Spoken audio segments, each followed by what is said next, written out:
Formula One returned to Canada for the first time since 2019, and the fan favourite circuit in Montreal did not disappoint. It hosted a weekend of changeable conditions with a mixed up grid and a race of strategy, with it being unclear who would come out on top to win the race. There's a lot to talk about, so here's my 5 things we learned from the Canadian Grand Prix. Let's have a look. My name's Andy and this is Behind the Drive. A dash to the finish.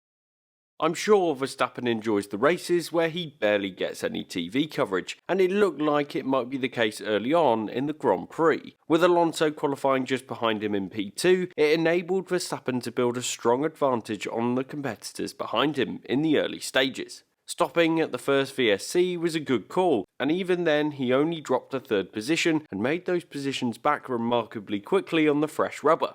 But the early advantage that he gained from the pit stop under VSC was quickly thrown into doubt after his radio message at half distance saying his 25-lap-old hard tyres were already losing grip. Considering Sainz behind him had stopped later, it meant there was potentially some strategy at play for victory in this Grand Prix. Verstappen opted for a second stop on lap 44, which put him down into third position and behind Lewis Hamilton, who he quickly overtook once again. And then it was Sainz that waited that bit longer for his second stop, and it meant he was on fresher rubber with 15 laps to go after the late safety car.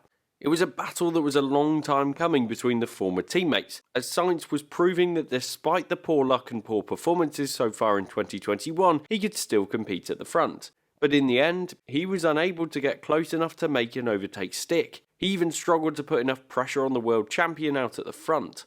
His first race win will surely come this season, but it was close but no cigar for Sainz on this occasion.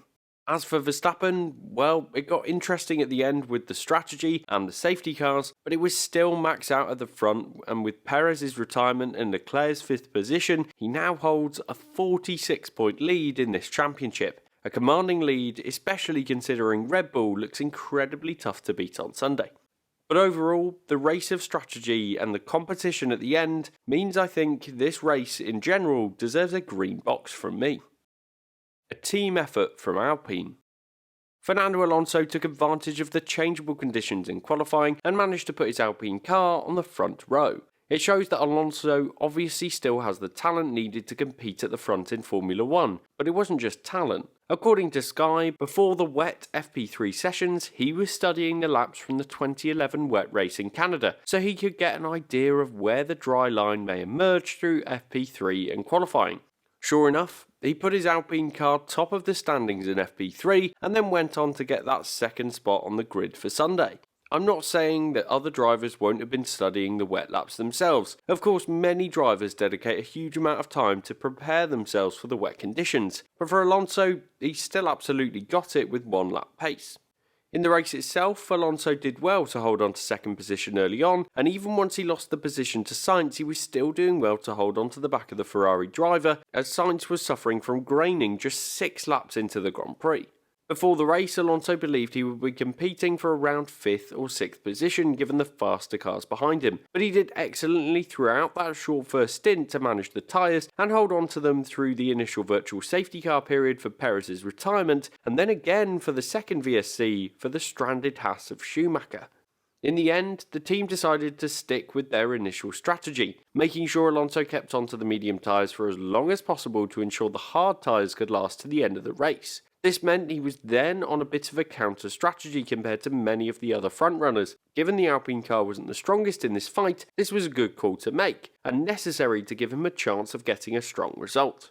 But it wasn't just Fernando Alonso that had a strong weekend for Alpine, as Esteban Ocon also qualified well in 7th position. It became a race where both Alpines were frustrating the Ferrari drivers, as Ocon was keeping Leclerc behind later in the Grand Prix, following the Spaniards competing earlier on. And it was Ocon's excellent defensive driving from Leclerc, despite the fast Ferrari down the straights, that ensured Alonso could catch up to the Ferrari of Leclerc and recover the pit stop time. It was a brilliant move for the team, and in the end it meant they could hold on to 6th and 7th, with the late safety car towards the end of the Grand Prix costing them those couple of spots, as Leclerc was able to work his way through on the fresh rubber. Sure, they lost out on that one position, and Alonso will be disappointed to finish behind his teammate, but regardless, the Alpine team scored a good result, which enabled them to move themselves up in the standings towards McLaren in 4th. they're now just 4 points behind after McLaren's woeful performance in Canada with 0 points, and this could easily be a huge battle for the rest of the season based on this form. So it's got to be a green box for Alpine. Before we take a look at Mercedes next, I want to take a moment to thank everyone for subscribing over the last few months. I'm still aiming for 50,000 subscribers by the summer break, and it's within touching distance now. So if you haven't already, please do consider it. Mercedes' strategy keeps them competitive. This weekend was strong for Mercedes after a pretty disappointing start to the weekend, as both cars looked off the pace with the new porpoising limit set by the FIA and the long straights of the Circuit de Gilles Villeneuve. But once again, the team's consistency and reliability was key to enable them to score a great performance this weekend. In qualifying, Hamilton looked strong in the wet conditions and qualified 4th. The rain was a real leveller for the Mercedes team as they took a risk with George Russell while benefiting from Leclerc's engine penalty and Perez's crash in Q2. So it was 4th and 8th on the grid for Mercedes, but it was what they did on Sunday that meant they scored a solid haul of 27 points. It was a great strategy race for the team, as they went for the early stop with Lewis Hamilton during the VSC for Perez, and then the team anticipated the second virtual safety car with George Russell after Schumacher's retirement. That Russell stop was a move that saw the team make an assumption that some form of speed control would be brought into place, given the driver was in the pit lane before the VSC was even called. And it was this that allowed the team to hold on to some strong positions in the race and run in P3 and 4 for the rest of the Grand Prix. For Mercedes, the porpoising limits and the method of measurement from the FIA was surely a concern.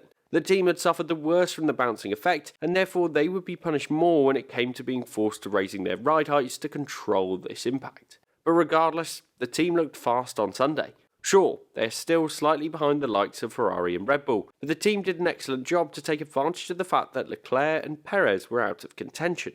It was a great race of damage limitation for Mercedes once again, as their strategy proved that they're still a top team in this sport. Perhaps the porpoising limits will help them going forwards as they're forced into it by the FIA, but it's certainly been an up and down season so far in more ways than one, and they could well get themselves further up the order as we move towards the second half of this season. So it's a green box for Mercedes for a strong recovery this weekend, and yet another podium. Alfa Romeo's strong performance. It was another great race for Valtteri Bottas as he continues to be Mr. Consistent in that Alfa Romeo. But on this occasion, I would argue that despite finishing behind his teammate, Zhou Guanyu had the better drive on Sunday.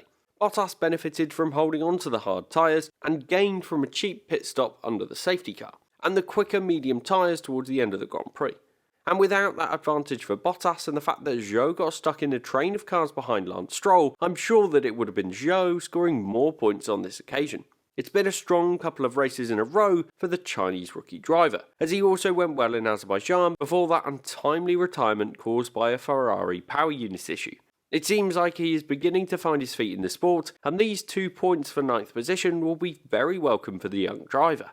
If he's able to keep it up and the team can remain competitive, it may make the decision on who could occupy that seat for next season very difficult for the Alfa Romeo team.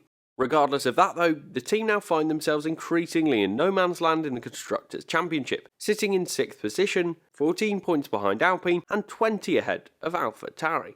So they can be pleased with that result in Canada with both drivers in the points, so it's obviously a green box for Alfa Romeo. DRS trains remain a challenge. An overall theme of this Grand Prix was that the midfield drivers still struggled to follow each other. Some drivers' races were completely ruined by the fact that they simply couldn't make the overtakes work, as they didn't have the huge pace advantage necessary to make it stick. The likes of Charles Leclerc and Zhou Guanyu got trapped in DRS trains, which prevented them from getting further up the order. This track has always had this challenge ever since DRS was introduced, and Martin Brundle commented that these cars were able to race much closer together than he could remember on this track. This is something that's promising for these new cars, but it's clear that without the DRS, it wouldn't have been quite such an exciting Grand Prix. So I think, on this occasion, it's clear that the removal of DRS wouldn't be beneficial even with these new ground effect based aerodynamic regulations. For me, DRS trains are frustrating, but let's face it, it was still a great race to watch with different strategies and a final 15-lap shootout at the front. So as me, it's got to be an amber box for DRS trains, as it's a sign that the new regulations aren't quite a silver bullet when it comes to drivers being able to follow each other. But even so, we were still treated to a decent Grand Prix. Honourable Mentions. It's difficult to not give Mick Schumacher an honourable mention. Another great opportunity to score points went by the wayside today, and it was through no fault of his own, as his Ferrari-powered Haas ground to a halt. Surely, points are just round the corner for the German driver. Charles Leclerc also deserves a mention for a strong race from 19th on the grid to 5th at the finish. It may have been a frustrating drive for the Monegasque driver, but he was strong in the end as his strategy worked out with the fresh medium tyres at the finish. So it was another brilliant Grand Prix, and although the championship don't seem too close right now, the racing itself certainly looks competitive. Meanwhile, Leclerc now has a new power unit in his arsenal and hasn't lost out too badly considering just how far down the order he was at the start. So we'll see if that makes a difference next time out at Silverstone.